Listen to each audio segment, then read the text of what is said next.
Close to their strongest team as you'll get, perhaps the exception being Nacho. Remember, he and Sergio Ramos have played close to their strongest team as you'll get, perhaps of the exception being Nacho. The extra time against Sergio Ramos have played in the Champions team as you'll get.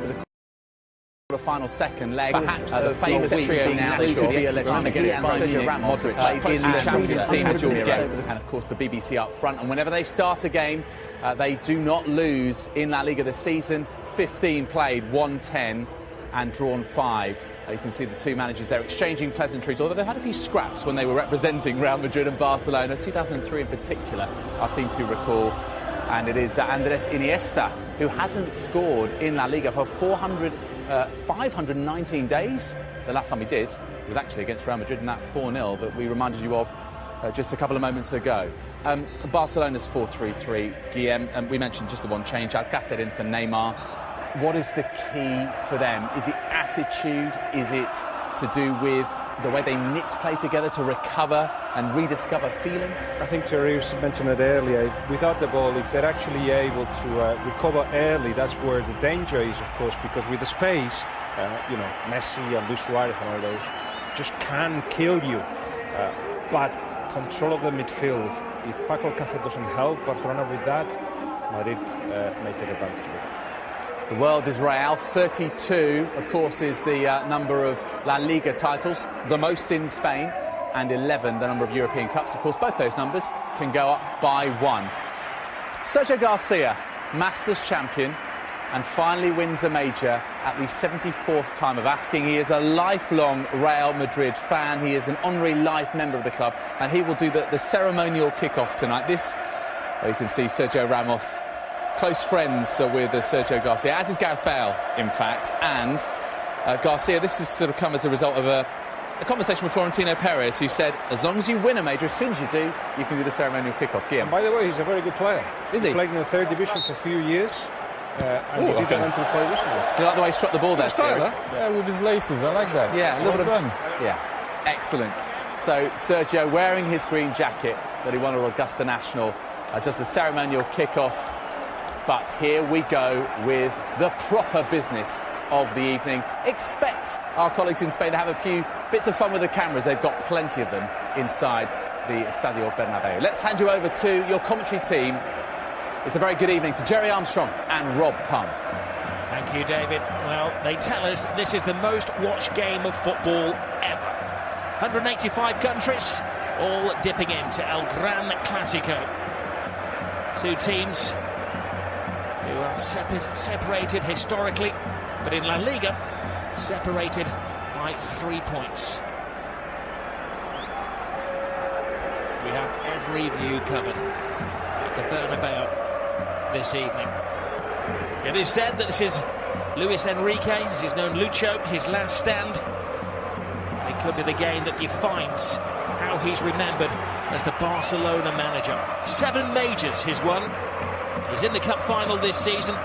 He could do the double again. He's done the treble, but lose today, and effectively they are out to the reckoning for La Liga. Win, and they're back in the frame. It's tense, Jerry. Well, it is, and you've hit the nail on the head, Rob, because this is a must-win game for Barcelona. You know, Real Madrid have that game in hand on a 3-point advantage, and everything is in their favour. And if they're not complacent, they should, they're the favourites, certainly in this game, the fixture, especially with no Neymar. And it's interesting seeing Sergio Garcia on with his green jacket in the week that Rob Palmer had a hole-in-one. Congratulations. Thank you, Jerry. We're already past the moment where we had that early goal a couple of seasons ago from Benzema. He's not got a green jacket on, nattily dressed. Luis Enrique, who decided the first weekend of March that he was going to step aside and allow somebody else to take the reins and the stress of managing Football Club Barcelona. No ideas yet who it's going to be.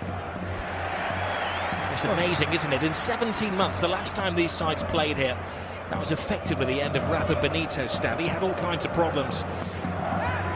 Benzema and Carvajal had missed 6 games. Bale was drafted in, they had problems, but they are at full strength and they're a team at the moment. The big call for the referee, Ronaldo goes down. There are about 90,000 witnesses all claiming that he'd been fouled. But the referee tonight, you're going to see a lot of him, Alejandro Hernandez vigorously shook his head. Here is Gareth Bale. Well, I want to see that again. There's a split second when Ronaldo picks his pocket, and does he get caught? The referee was in a good position about 12 yards away, and he didn't think so, and that's too strong for Marcelo. Out of play, and let's see this again. Here it comes. He gets across from Tite. Well, let's see. Oh, he gets the player. He doesn't get the ball. It's a penalty.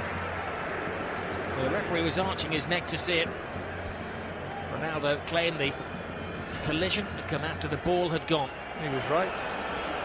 Busquets caught in possession.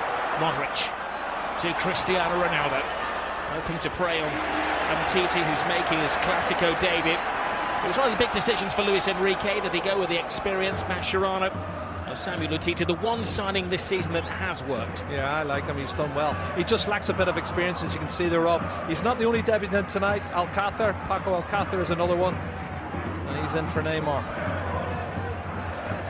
Nacho for Real Madrid. This is Alcácer looking for Luis Suarez. Modric. Toni Kroos. Good play. Modric to Ramos, who scored that dramatic goal right at the death in the game at the Nou Camp between these two teams. Ramos has a swagger in the step of Real Madrid. Cristiano Ronaldo. Also Carvajal, he has the freedom. Carvajal has options right across the face of goal. Rakitic clears. It's the full force of Real Madrid right from the start of this game. Well, they're dominant, aren't they, Rob? They're really